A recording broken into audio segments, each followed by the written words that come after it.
What is up, everyone?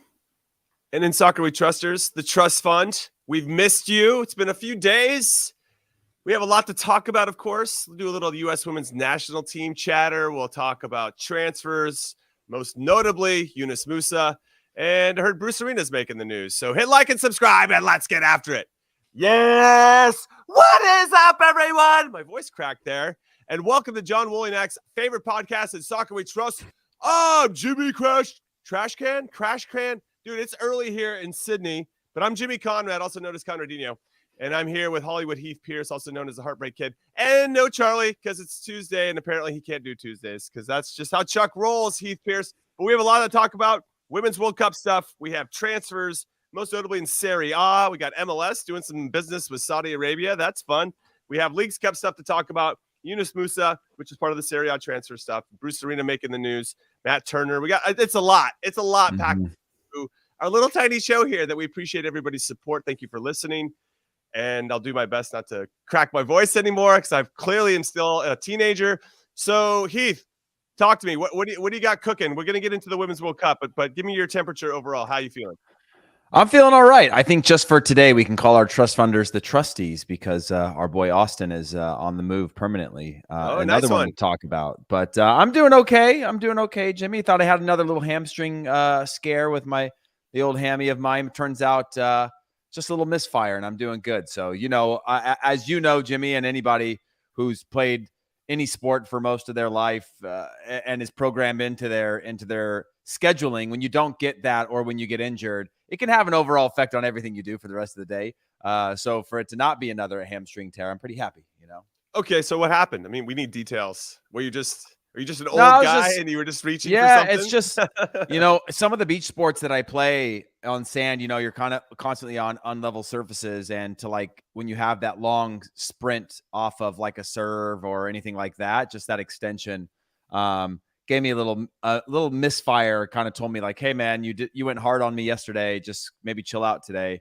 And I was hoping it wasn't a pull because I had one a couple months ago, but it turns out it's okay. So I say that jokingly, but semi-seriously, that I would be in a completely different mood if I was like going to be out of sports for a month, even though I'm 38. Like I still need to be active at some portion, whether it's for a minute or for an hour a day, for me to have like the right mindset. I get that 100%. Yeah, no. It's definitely a place where I don't know. There's some safety in going to work out for us. I feel like where you get to get out of your whatever mindset you're in, and you can just focus on that. We get back into that singular focus, and this is probably more for a dad podcast, I think, down the line. But I do think it's important to find for the mental health, right, to make sure that we're still moving. I'll tell you who didn't work out today. Carli Lloyd didn't work out today, Jimmy. What a transition. She was still wearing that frustration, and she didn't get that out over in the gym or in a little pickup game like I like to do. She definitely missed that one today.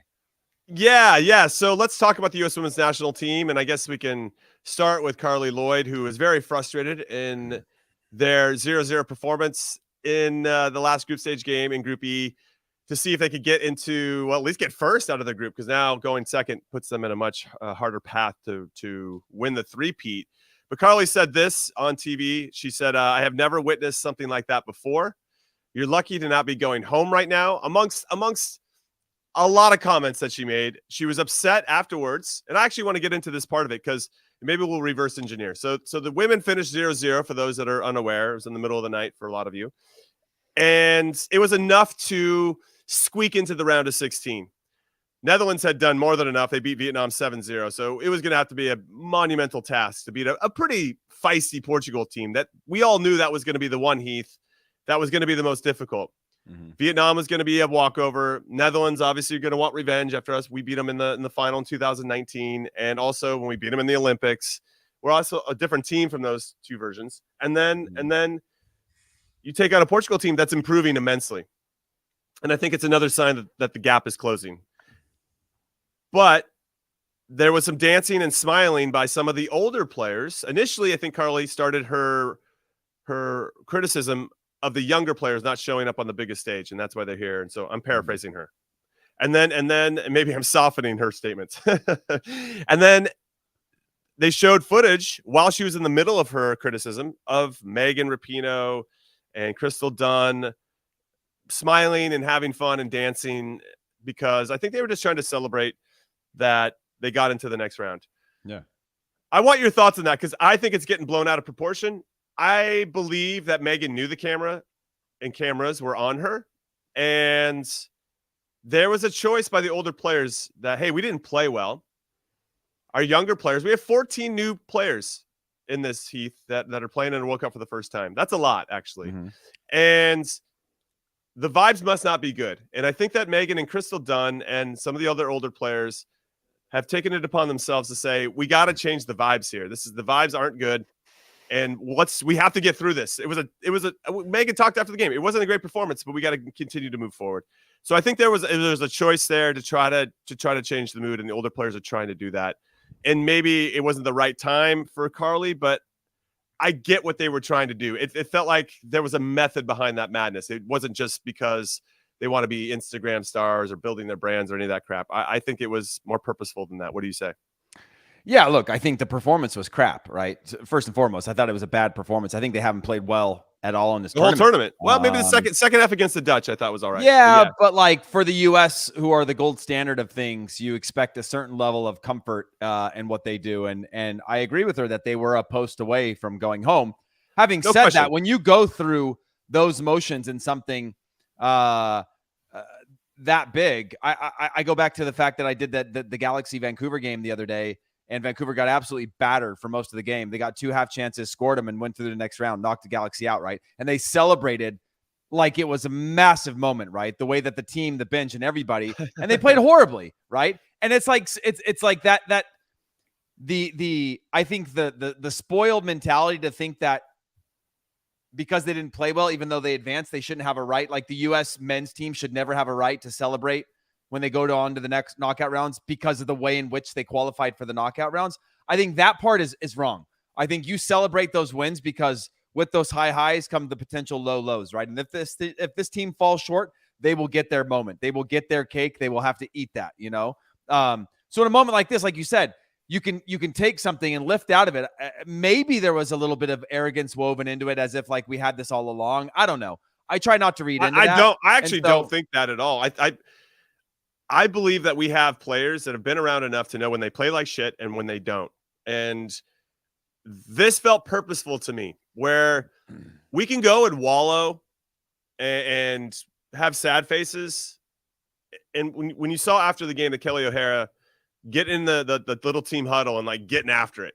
Yeah. And they spoke to her after the game, and she said, we have to just move forward. We accomplished the goal of getting into the knockout round. Yes, we didn't finish first. That would have been ideal, but we're finishing second. And when I'm here in Sydney, I'm doing work with Heather O'Reilly and Leslie Osborne and former women's national team players. And they say that this tournament is split into 2. There's the group stage, and then there's the knockout rounds. Yeah. And they had a slow start in 2015 as well.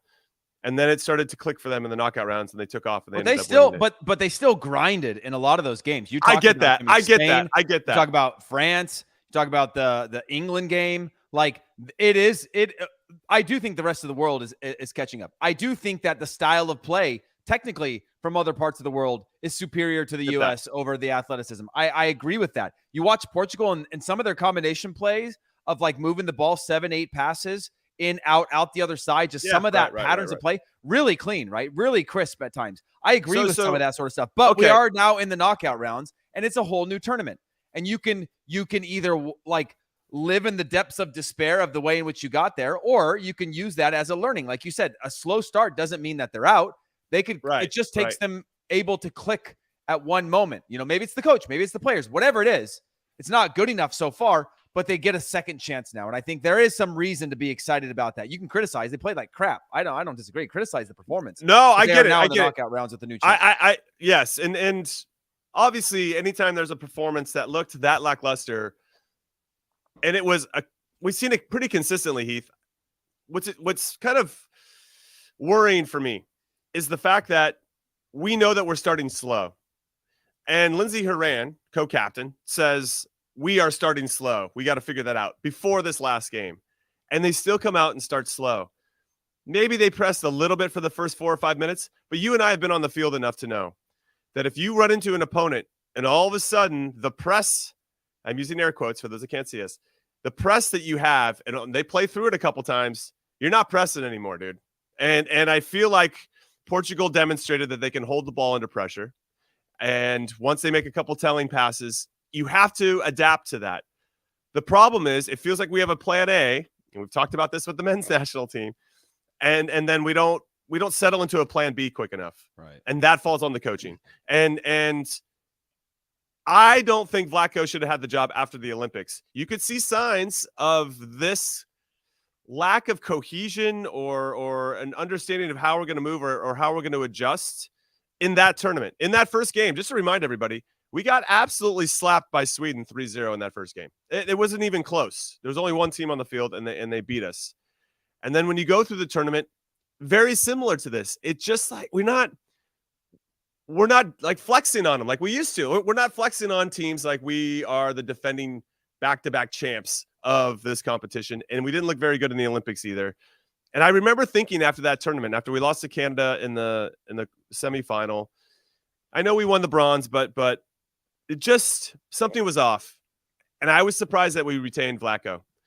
But okay, it's. But there was, Jimmy, 2019 was the same thing. It was either for or against Jill Ellis, from what I understood of this team. Nobody wanted to play for Jill Ellis. They came together as a group, either for or against her to win that World Cup, right?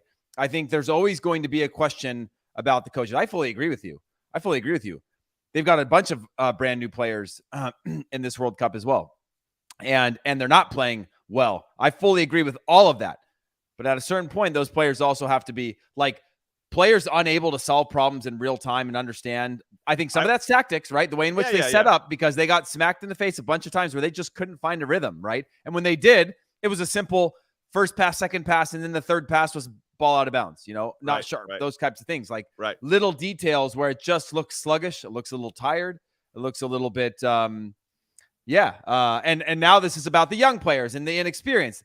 2019 was about, we've got all this experience, and are we too old? Do we, is it time for the new guard? Is it whatever? And somehow they were able to find a way, like you said, in the knockout round. So they get knocked out early, it's a failure, right? This is the top team in the world, and they're going for back to back to back. You can't credit what's gotten them to this point, but no one in this tournament clearly respects them or owes them anything, and that's going to be hopefully a motivator for them in the knockout rounds. That's like, hey, no one's going to let us cruise. Do I think it's an issue when people complain about their dancing and excitement? No, I don't. Like, is it too far sometimes given the time and place? Maybe, but it doesn't matter. Judge them based on the field. Don't tell them you can dance only when you win the tournament. Like, every one of these teams except for one will lose this tournament, but you can still take in the moment. You can still enjoy. You can still be yourself as a personality. I know there's a thin line to that. I'm not trying to. I get it. No, I get it. I get the modern era, but yeah. Yeah, I mean, we have to say this part of the conversation, and for me, that's or if anyone is in a hot take mode, it's probably not fun to think about this side of it. But we have to give Vlakto. There's got to be a little bit of fairness here because he's missing some pretty significant players, Heath and his team. But I will come at him here after I say this because Serena Wiegman, the manager of England, is missing some significant players as well, and she's figuring it out, and they've adapted to her tactics, and they were excellent in their last game, and so they're kind of looking like favorites to me, or contenders for sure. But we're missing Becky Sauerbrunn, who would solve a lot of problems, because if Becky Sauerbrunn was in the team, right, she would be the captain, and that would push Julie Ertz into midfield. Thinking about an Ertz, Lindsay Horan, and Rose Lavelle midfield is pretty sick, right? And even though we asked for these changes in this third game, and we got Rose Lavelle to start after Vlakto started the same exact lineup for 2 consecutive games. We got Lynn Williams in the team. It didn't necessarily look more fluid like we all thought it would. So he kind of met us halfway there, and it still didn't look great. But I think that falls onto his tactics a little bit because the movements looked a little stale. A lot of standing around. It felt very individual, and that's what I think the vibe is about the team overall. We're playing against teams that have a little bit more vibrancy when they're playing as a team. Maybe they know that because they don't have those out-and-out superstars like we've had and have. But so anyway, you got Becky Sauerbrunn. You're missing Kat Macario, who I know she hasn't played for a really long time, so probably never really in the mix, but world-class talent. You got Mallory Swanson. That would have changed the game. You have, I know I'm missing others. You got Sammy Mewis, Kristen Press. You know, if she had gotten her knee stuff sorted out, obviously she's got experience and would have helped the depth in the team if you didn't start her. And you have all these pretty significant players that I think would have changed the complexion of the team. That said, I get it. Everybody has injury concerns. It's part of it, but it just feels like that needs to be taken into consideration. Also, Vlakto, I think, Heath, is working through a pretty significant transition in the women's national team, where you're having these older players that have had so much success, and you're trying to bring in this new generation of players that are still trying to learn what it means to wear that shirt and everything that comes with it, including criticism from Carli Lloyd. So there's a couple things that are happening now, and we're just not playing well. And also, I just don't know if Vlakto's the guy. So you got kind of this perfect storm of all these different things, and now we're seeing performances that reflect that. That said, given the amount of talent we have on our team, you just want to see a little bit more and potentially see other players get a shot, because there are the Ashley Sanchez of the world, Sofia Huerta. I mean, they're probably chomping at the bit to get their chance and maybe prove that they're the right fit to make this team look a little bit better. But that's I don't know. I don't know where you want to jump in there. No, my final thought on this, at least this particular topic, is I know that you know, we started it with what's her name on Fox? That's Carli Lloyd. And I know for a fact she's not always been super well liked. I've worked with her, never had the best of experiences. Those are my small interactions. I know she wasn't well loved by teammates and things like that. But I do appreciate the criticism of this women's national team, because I think when I go back to 2019, there wasn't a lot, and they were teetering, right? They were on the brink of something bad. They ended up winning through. Great. But along the way, we kind of swept some of these weaknesses under the rug, because we're like, these are the greatest ever. Who am I? You know, right. Somebody who, you know, played some with the men's national team. Who am I to criticize the best ever, right? And the women's national team. So I do appreciate us opening up that door, or her opening up that door, or anybody who's criticizing now, opening up that door to, hey, maybe this criticism should have started earlier. And I know there's been plenty, but like at a scale of that size, I can appreciate that conversation and that willingness to go out there and say things that I think people have probably wanted to say for some time, but results have always ended up going against, you know, anybody's willingness to take the chance to criticize what's been a pretty bulletproof group over the last, you know, 8, 9, 11 years. No. When I think about Carli Lloyd's comments, I think that she's still too close to the team. Not necessarily with the players per se, but just so too close to playing. You and I both been there, right? When you first retire, or if you're still tethered to it a bit, and you see a former team of yours having success, I feel like right now, Carli, they could win 5-0, and Carli be like, well, but they didn't do this, and this, you know. And when I hear former players give analysis in that way, I know that they're still holding on to wanting to be a player themselves. We got a few on the men's side. We got a few on the men's side, Jimmy, and we talk about it all the time, that just can't let that go and are just never there, only there for the bad times, you know, regardless of how good it is. So if I take the 10,000-foot view of it, that's what it looks like. It's what she says is irrefutable. Some of of course, we got saved by the post, and my stomach was in, my throat or whatever. I was in my feelings when that happened, because that would have been so significant for us to get knocked out in the group stages. But we didn't. No, we didn't. We've lost one group stage game in 9 World Cups. It just would have been so incredibly significant. But whatever. My thought on that, though, Jimmy, is that it's a game of margins. Welcome to the World Cup. It always has. The U.S. could have lost multiple games in the last World Cup. It's a game of margins. Goalkeeper makes a big save. Somebody doesn't finish. Look at any game anywhere. The era of the U.S. just literally top to bottom dominating every single game is that's over. It is a game of margins. Now, they've played horribly for the most part. They haven't played up to the standard or the quality that they actually do have, but it is a game of margins. It hit the post, it went out. The U.S. went through. Boom. That's end of discussion. You can say it all you want of what could have been. And if it was like the U.S. getting knocked out by the Netherlands on the men's side, or the U.S. not qualifying for 2018, you go, yeah, that's for real. There is no coulda, shoulda, woulda. Yeah. But you know how it is when it comes down to margins. Sometimes you're just grateful to get out of it, and you go, hey, doesn't matter. We won. I don't care. Yeah, on the field stuff, totally understand the criticism. Dancing, whatever, doesn't really do much for me. I think there was a real movement, just to tie this all back to what I originally said, that's a play by the older players. Like, we need to change the feeling of how this is going, because it's not going very well, and somewhat maybe even a sign that Vlakto is not pushing the right buttons. But I've heard he's not the biggest like rah guy, so you need a couple rah-rahs in there to kind of balance out what the coach is doing. Anyway, if you want more U.S. Women's National Team news, head over to the Attacking Third. That is happening every Monday, Wednesday, Friday at 4 p.m. Eastern on the Golazo Network. They're going to continue this conversation, and it's always great to hear their Where can I catch the rest of the them. tournament, Jimmy? The rest of the tournament, guess what, everybody? We got to have a lot of big games. The U.S. is most likely going to play Sweden in the round of 16 in Melbourne, and you can catch all the action on Fox and the Fox Sports app. All right, we're going to take our Jimmy first said break. Melbourne. Soccer We Trust. Jimmy's been there for a week, and he said Melbourne. No, you know, 2 weeks, you bastard. Yeah, 2 weeks. 2 weeks. Now it's not Melbourne anymore. It's Melbourne. Hey, when you start saying it wrong for a few times, and you get the side eye from enough. I got corrected like 10 years ago by somebody, and I haven't forgot saying. No, you don't. They studied abroad in Melbourne. I was like, where is that? You know, and then I got corrected, and I get it. What's funny is that you have Brisbane, which is spelled with a B-A-N-E, and then you have Melbourne, and it's still pronounced the same. Brisbane and Melbourne, and you know what? That's what they do it here in the land of Oz. Like Bournemouth in the Premier League. Leicester. Anyway, we're going to take our first break of In Soccer We Trust. When we come back, we got some transfer news to get into, so do not go anywhere. And the whole world is wondering, what's it going to take to stop this U.S. team? Easy, love. We mark Alex. What about Rose? Oh, bloody Rapinoe. Rapinoe scores! We could get younger players. They already did that. We have veteran experience. Listen to what you're saying. That is world class. What's it going to take to stop this U.S. team? They're faster. Slower. This precision with style.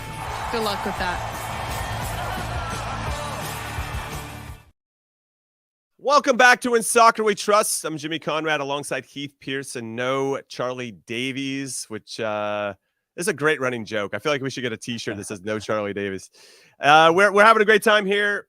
Well, we were until we talked about the U.S. Women's National Team, but they're going to get it together, I hope. Fingers crossed. Sweden's going to be a tough opponent, assuming we take them on, which I think that we will. But let's focus on some transfers here. Heath, Yunus Musah officially signs for Milan, which is fantastic because he's going to be teammates with Christian Pulisic, and apparently he just has to go get his physical done in Milan, and that's pretty sweet. We got a bunch of Americans in Serie A and at big clubs, of course. We got Balogun. Folarin Balogun is linked with AC Milan's rival Inter. Apparently they're asking Arsenal to drop their asking price, so that would be interesting to see. Balogun in Serie A as well. And as a reminder, I should say this, Serie A kicks off on August 19th. AC Milan play Bologna on the 21st. Just to get everybody ready for this, circle it on your calendar, and you can watch it all exclusively on Paramount Plus. So make sure you go make that happen. What are you saying about Balogun to Inter? Let's start there, and then we can get into the Yunus Musah stuff. At least for me as a fan, having a destination where I can watch most of my national team players play is a great thing. And then when you add that to the fact awesome. that they're in the biggest clubs, I think that's an even better one because, you know, it's gone are the days where, you know, we had Michael Bradley at Chievo and is a little bit harder to find, but now you can, you know, obviously watch it on Paramount Plus and get all of these guys with Musah, with Milan. And would have been nice to see Musah with Milan during at the game that I went to, I guess a week ago.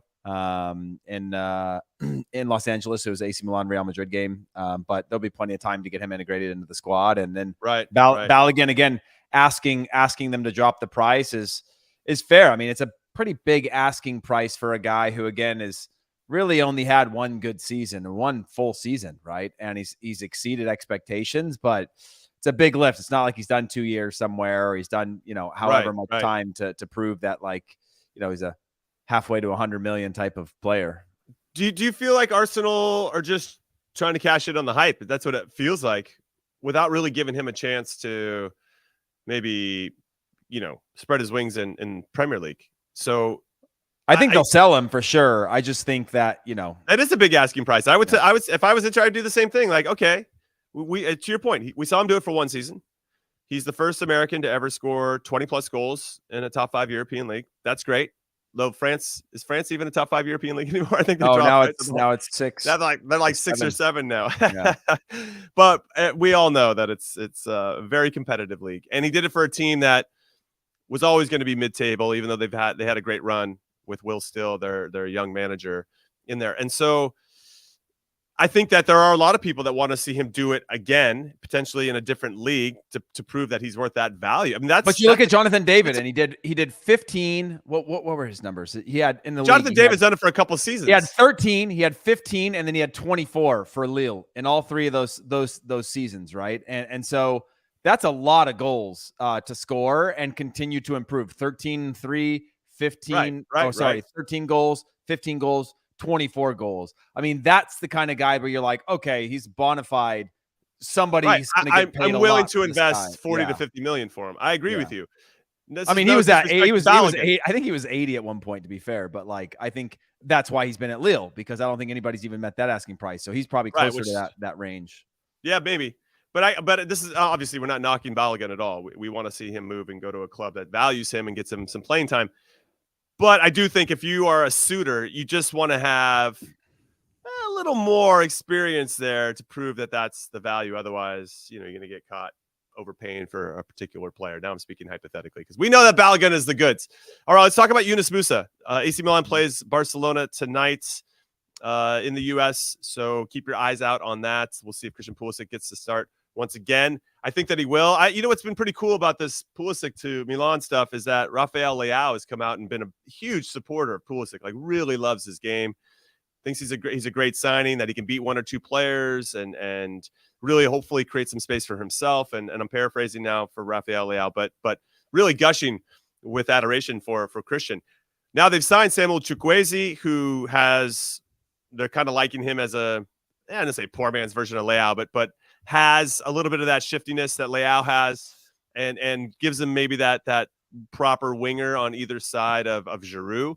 But it makes me wonder what happens to Pulisic if Chukwueze does come good, because we know that he can be inconsistent at times. When he was with Villarreal, you could see that he's a tremendous player. He's 24 years old, so he's the same age as Christian. So it seems like they're trying to get a little bit younger, or not necessarily too young, because they've signed some players that are younger, AC Milan, but now finding those players that are trying to get into about their primes, as it were. So it's interesting. I mean, whatever. Competition, you go to a big club, it's what's going to happen. But focusing on Yunus Musah, he's going to come into a team, and I wonder where Stefano Pioli, the manager, is going to set him up and play. They got Krunic sitting in that holding midfield spot. You got Ruben Loftus-Cheek. You got Benacer. You got I know that Tonali left, so that's obviously giving him the money to sign all these players. But talk to me about where you think Yunus Musah fits. Because I still wonder how they're going to utilize him.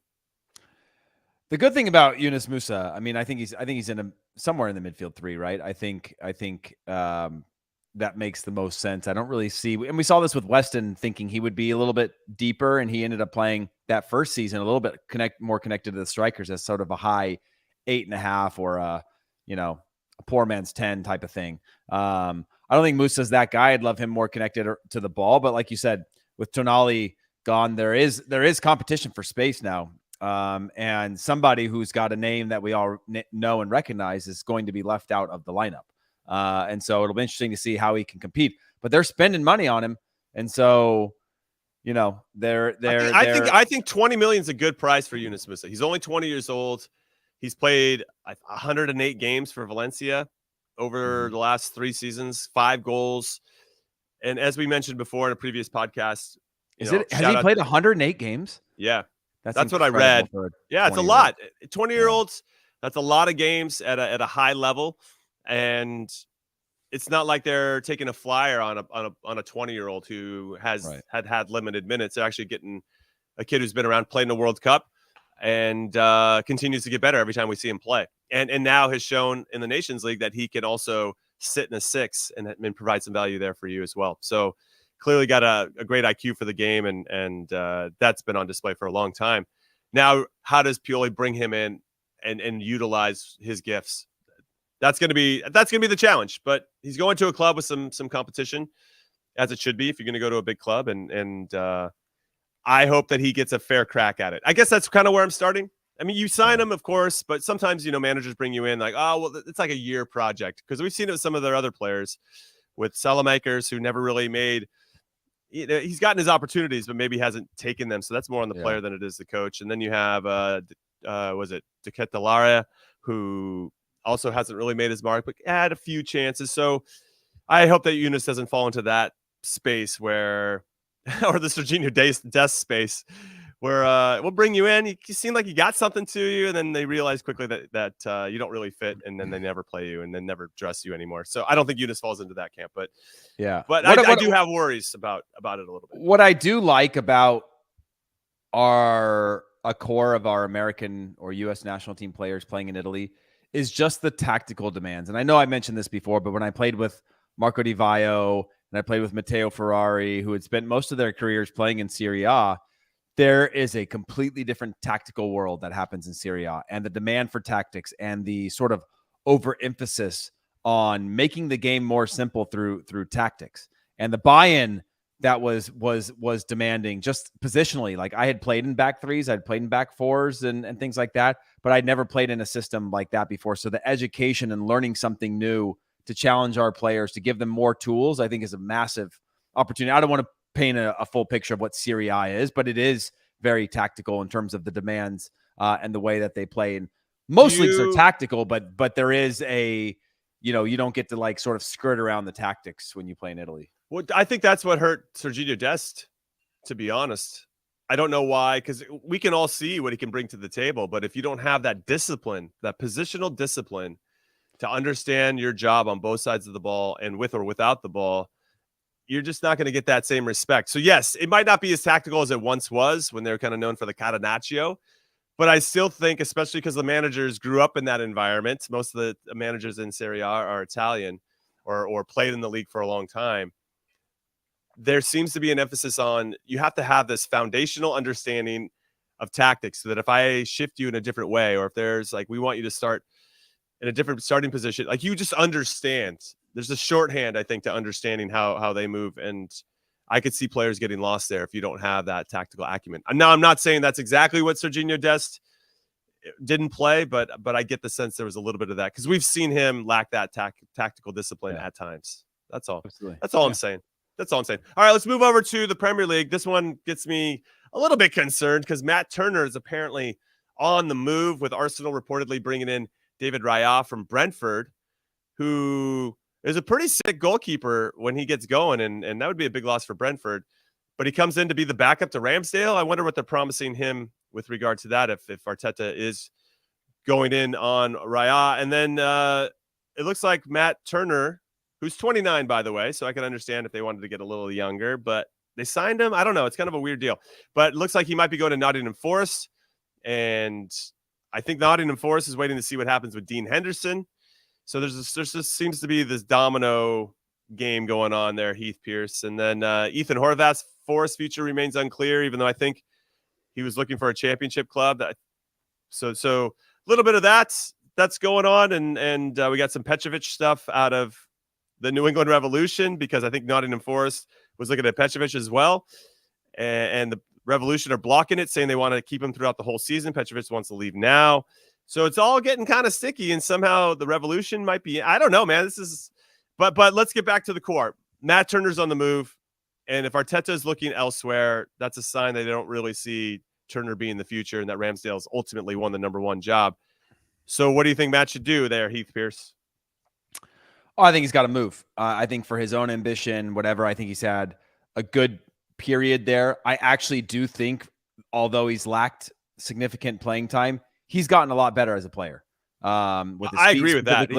In that environment, he has, it would be really easy for him to disappear in an Arsenal where you could sign multiple goalkeepers and have him come in and sit as the 3 and like that sort of thing and whatever. But he stepped up and he's gotten a lot better. And now I think for his own ambition, he should be wanting to go somewhere where he can play, whether that's in the Championship or in the Premier League or even out of the league. And if you're Arsenal, knowing that, you've got to be probably 30 deep if you want to have the opportunity to win a trophy across multiple competitions. I don't know if Matt Turner has always had the best performances, right, when we've seen him. Although he has been good, although he has gotten better, you got to think about the Arsenal standard, knowing that, like, if it wasn't for living in the generation of City, you're talking about the Premier League champions. You're talking about one of the top 5 teams probably in the world last year. And so there's always going to be a conversation about making your squad deeper and better. That might come at the detriment of us. So if he has the opportunity to be able to get out and go somewhere else where he can benefit, better that than to sit as like a number 3 on a roster, you know? Yeah, I think that Force would be an interesting move. And I wonder how much trust. I mean, would he come in as the number 1? Is he coming in to compete? I wonder what that looks like. And is that competition going to be fair? Because obviously the Arsenal competition wasn't a competition. It felt obviously very slanted to Ramsdale. He didn't play any minutes in the Premier League. And as the Europa League went on, and we all thought that Turner should have been in those games because he played the majority of them through the group stages, that Ramsdale made some mistakes that ultimately cost them getting knocked out in that competition. So that's unfortunate. It's unfortunate. And when you speak about ambition, I wonder, speaking about Matt in particular, if he thinks that going to the championship would be a drop down. And at some point, I think you have to accept, like, if I want to play, that's probably going to be the best place for me to do it. Not to say, I mean, I think he could play all over. Again, this is an indictment on Matt and his talent, but it might just be hard to garner that interest, especially if a lot of teams already have what they have. But Force is an interesting one, and I hope, because they survived in the Premier League, what that investment looks like going into this, and would he get a fair shot? It's very similar to Yunus. You just want to make sure our players are getting a real crack at it, you know? They've got a difficult owner. I know that. Obviously, we had American Dane Murphy was the CEO there for a good amount of time, and he walked away. I think there's a lot of complexities with the ownership group and the team. But, I mean, you take all that aside, that's from a very skewed point of view from somebody who was within the offices of that versus being a player. That, like you said, you just want to be able to go somewhere where you can compete or at least prove yourself. If you're not getting the number 1 when you come in, an opportunity to say, hey, but if I'm outperforming, because goalkeeper is like either you're in or you're out type of thing, you know, it's not so much that somebody earns it. It's that the starter gives it up, you know, like they open the door for competition versus it being like a week in, week out, how you do in training type of thing. Like you see with other positions potentially. Right. Well, speaking of goalkeepers, as I mentioned before, Jordi Petrovic from the New England Revolution isn't happy. He wants to make a move, and he's reportedly sitting out of training, so we'll keep everybody posted on that. And then I think there's a couple other transfers that are interesting. That Lucas Zelaryan from the Columbus Crew secured a deal to move to the Saudi Arabian League, to Al Fateh, and apparently it wasn't for that much money. Heath, for $2.5 million.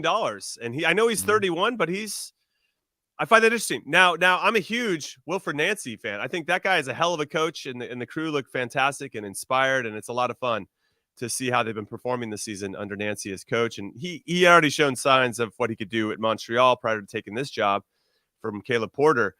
But kind of just letting Zelaryan go. Clearly they have a plan in place and trying to transition away from him. He only had 1 year, 1.25 years left on his contract. And yeah, that's true. And maybe but it wasn't like $2.5 million. Is that really going to move the needle? But I think if you're trying to just kind of move on without him, let's leave the money out of it, just from a team building perspective, then maybe it makes a lot of sense. Yeah, you never know what the actual intention was. It could have been life-changing opportunity for Zelaryan, and he was really forcing it or pushing it, and that's what they're willing to pay. I certainly think the Saudis have more money than that, if they wanted to. But yeah, it's an interesting one, and definitely feels like it's on the lower end. Again, I think he's past sort of the peak of his career in terms of market valuation. With 1 year left on the contract, you know. I don't know. I guess mentally I'm trying to justify it. It does seem really low considering the standard right now in Major League Soccer and what the fees are, but not sure. Who knows if there's like something else involved in the deal of some kind. Yeah, it's interesting. And then finally, LAFC, or former LAFC striker, another one, because Chicho Arango came back from Mexico and went to Real Salt Lake. And now we have Diego Rossi, who is looking to come back from Fenerbahce, I believe, from the Turkish Super League, and signing with the Columbus Crew. So clearly there was some method to that madness if they're going to allow Zelaryan to leave and get Diego Rossi back into it. What are your thoughts on that? All these LAFC strikers coming back into the league and playing for different teams. I mean, it shows you, one, the success that LAFC has had is not accidental, right? They're putting some of these guys on the map. Diego Rossi was so good during his time, and then obviously immediately Chicho Arango made Diego Rossi surplus, and the quality that Chicho Arango had. He leaves because now you've got Denis Bouanga who comes in, and you've got Carlos Vela playing more like a striker, and so you potentially Chucky Lozano's coming into LAFC, who said his goodbyes to Napoli, by the way. So he's definitely on the move. Yep, absolutely. And so, yeah, it's good. It's good to have those players that, I mean, if you think about it, and you're a club, right? You're like, I'm going to have to spend some money on this guy. He's going to be a lot. He's unproven. LAFC took all the risk for you. Now these guys leave and they come back. You know what they're capable of, right? If you're RSL, you go, well, we saw him score here. We saw what he's capable of. Let's throw him straight into the mix. Oh, yeah. Then he starts scoring right away. And then on the flip side with Diego Rossi, you know what he's capable of. There's not a lot of mysteries there, right? It's whether his injuries, does he want to live in the city? Those types of things are a different conversation than the risk of bringing in a South American player that is unknown, and you're taking a risk. You and I know, Jimmy, when we were at some of the clubs that we played for, you take a risk on guys. It's scouting is better than you have more access to footage, more accessibility. The globalization has made that easier, but you're still taking a risk with anybody that's not really well connected within your league on whether or not they're going to pan out. And if you take a big swing and it doesn't work, that could cost the coach a job. No, absolutely. So interesting times here in the transfer window, especially for MLS. And speaking of MLS, we have some Leagues Cup to get into, and that's what we'll do after our second and last break of In Soccer We Trust. So don't go anywhere. 3-on-3 action is like overtime all the time. Don't miss a shot. 3 Ice on CBS Sports Network. Welcome back to In Soccer We Trust. I'm Jimmy Conrad alongside Hollywood Heath Pearce and not Charlie Davies. We'll see him on Thursday. Don't worry, everyone. Again, that show will be 4 p.m. Eastern live. You're watching us here on the YouTubes at 1 p.m.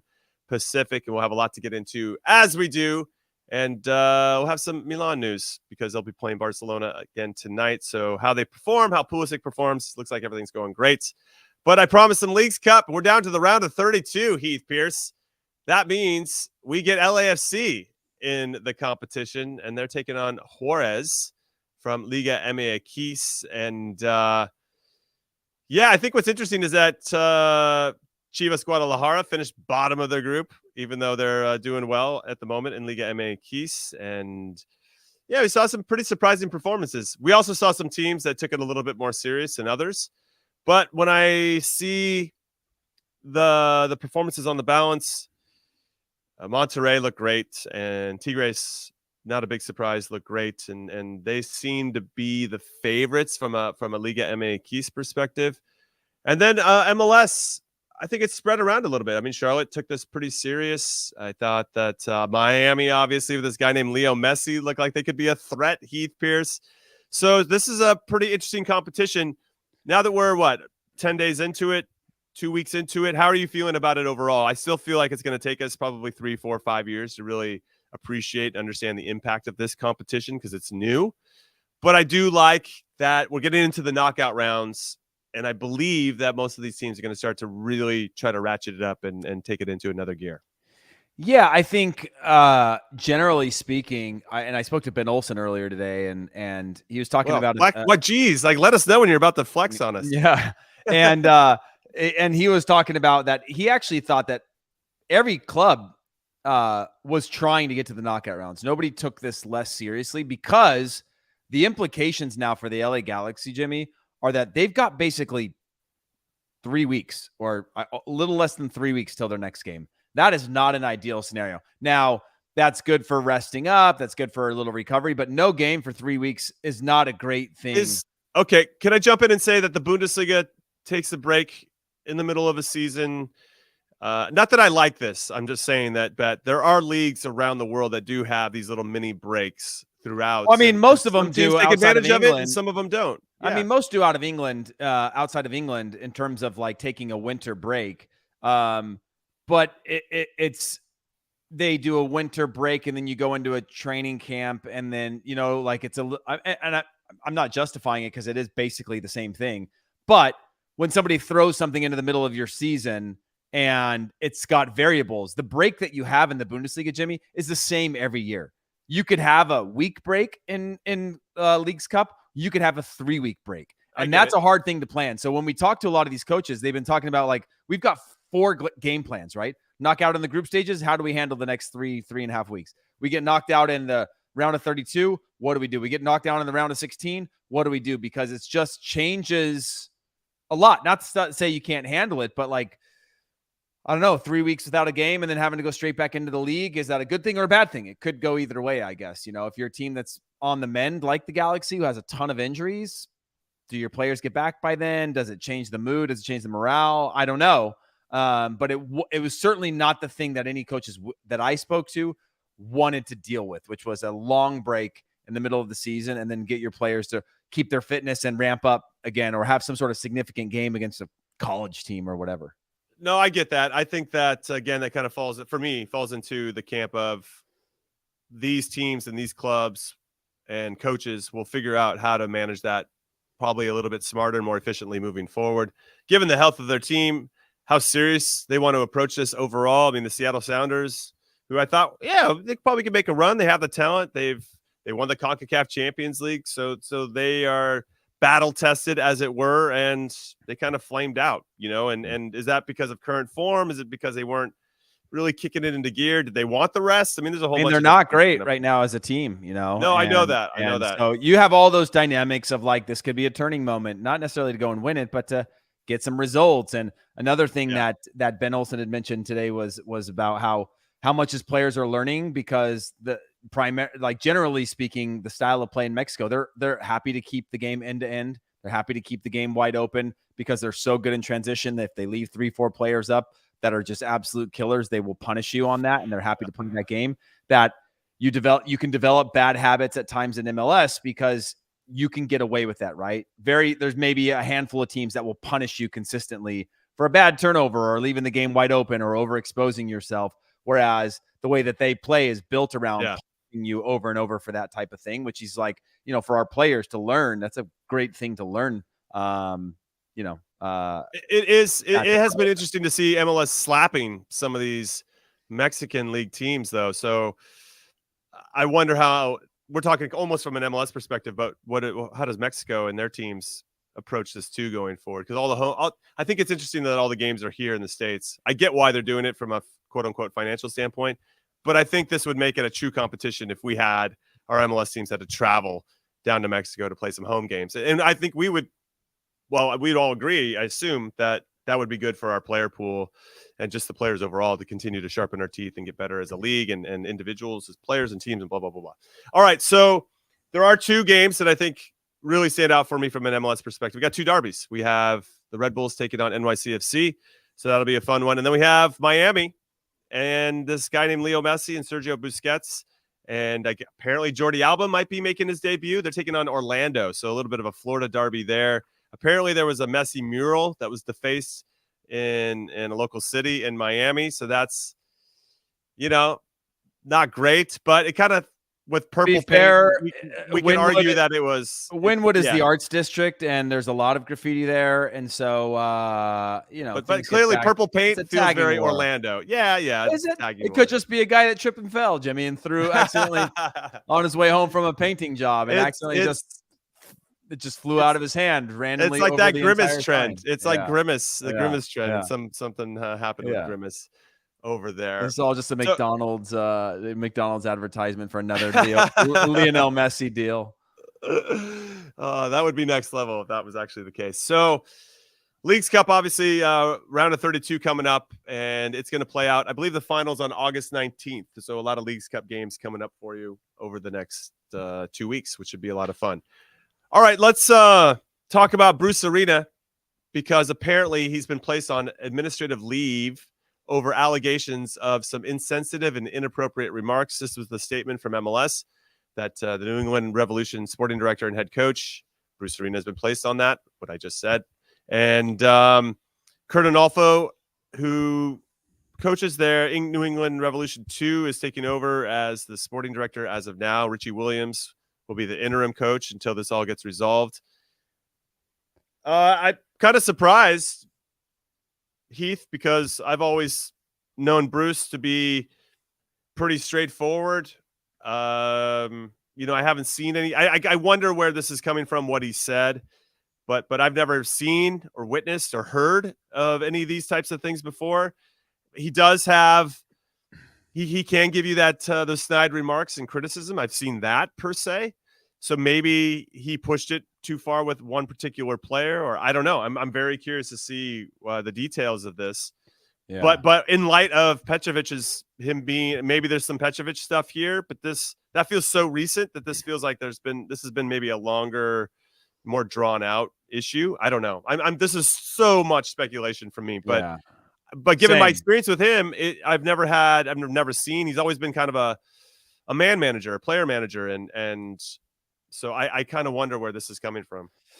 Yeah, I fully agree. I was thinking about it when it first came out, and I was like, "What do I hope he said?" Like in terms of like, like in terms of like the ramifications on the spectrum of saying bad things. Did he make a, I remember. There was always opportunities in meal rooms in the national team, right, to tell jokes. And there were certain people, this has actually nothing to do with Bruce Arena, but there were always people that were kind of put together by the staff to be the joke tellers, right? And the type of joke had evolved over my entire time. And from what I understand and heard talking to a few people, that the jokes evolved significantly over the last, call it 15 years, right? And that at one point, there was a joke that was one of the funniest jokes at certain points was now this joke that somebody had actually gone up to that person telling the joke and said, "Hey, that joke actually made me really uncomfortable." And it became a thing, right? Like of telling a joke, like a joke that's just off color and outdated and whatever, versus, a million other things that it could be in terms of a personal attack or whatever. Again, I think that's where my mind was going. And I realized like, there's not really like I'm not sure if it is binary right or wrong with what we're dealing with, because we're just speculating totally.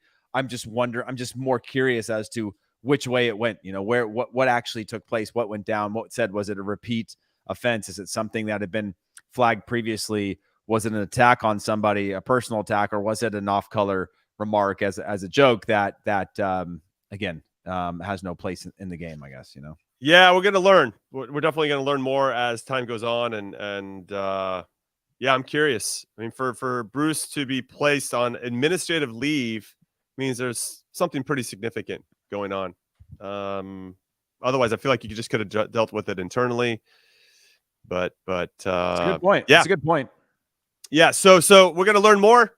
It's unfortunate. I think that I can't speak for you, Heath, but I've always looked up to Bruce Arena, and maybe that's because I always wanted his attention, because I wanted to get into the national team for so long, and he finally gave me that opportunity. And when I did, I feel like I made the most of it, and he took me to a World Cup. So obviously, if any coach takes you to a World Cup, we can't listen to what you're saying. We can't think about your thoughts, Jimmy. No, I get that, but I just to a World Cup.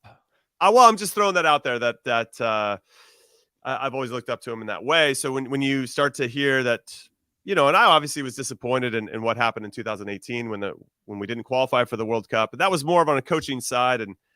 But this could be a little bit different. And when you have your heroes and they become fallible, and it's hard.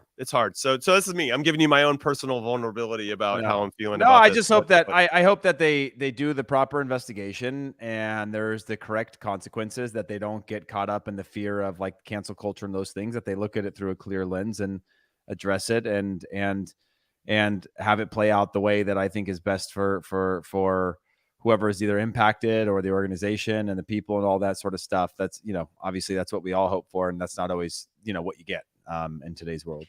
Yeah. So let's end this one on a positive note. Heath Pearce. I'm going to go with the U.S. Women's National Team with our final thoughts. Listen, we only gave up 1 goal in 3 games in the group stages. Undefeated in the group stages. And what's a Women's World Cup without us playing Sweden? It just has to be. That's just the way the world works. And more often than not, we do pretty well, though. In 2011, they beat us in the group stages. The only time we've ever lost in the group stages. So we'll see.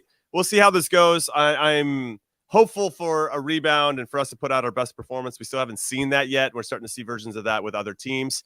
But just to keep everything in consideration, Germany looked great in game one, got not slapped, but they got beat by Colombia. We saw Spain. Everybody was like, oh, Spain. Japan's like, yeah, we're just going to sit back and counter and score 3 goals on 3 shots. And Japan, excellent performance. They slapped Spain around and really laid the blueprint for how to beat a team like Spain. So it's not a guarantee, right? Nothing's easy, and it shouldn't be if you're trying to win a World Cup. So yes, there's a lot of work to do, but obviously going to continue to support our women's national team despite my disappointment currently. And now I turn it back into a negative. Make it a positive again, Heath. Make it a positive again. The positive to me is just, again, you're talking about, I believe this was this Portugal's first World Cup? It is, yes. It is. And you see the quality that they have and the talent that they have. That to me is a positive sign of just trending in the right direction for the global women's sport. And they played like they deserved to go into the knockout rounds. Obviously devastated to not make it. But like you said, they're a team that had the quality when they needed to have it. Defensively, they were sound. They were super organized. They were willing to fight. They were willing to make the U.S. suffer for long periods. And again, saved by the difference of a post could change things. And that just shows you, especially in a World Cup now, the savvy of being able to go out and potentially win a game by just being really strong, disciplined, let another team have the ball when they have it. Even, I mean, the U.S. didn't do much with it, so maybe this is a skewed perspective. But they competed, and I think that's a really great thing. That's a positive for me. That's a positive. I think the depth of the World Cup is going to get better and better with each one, and ultimately make it harder, which is going to ultimately make the World Cup more entertaining across the board in ways that we've never seen, which I think is great for the sport.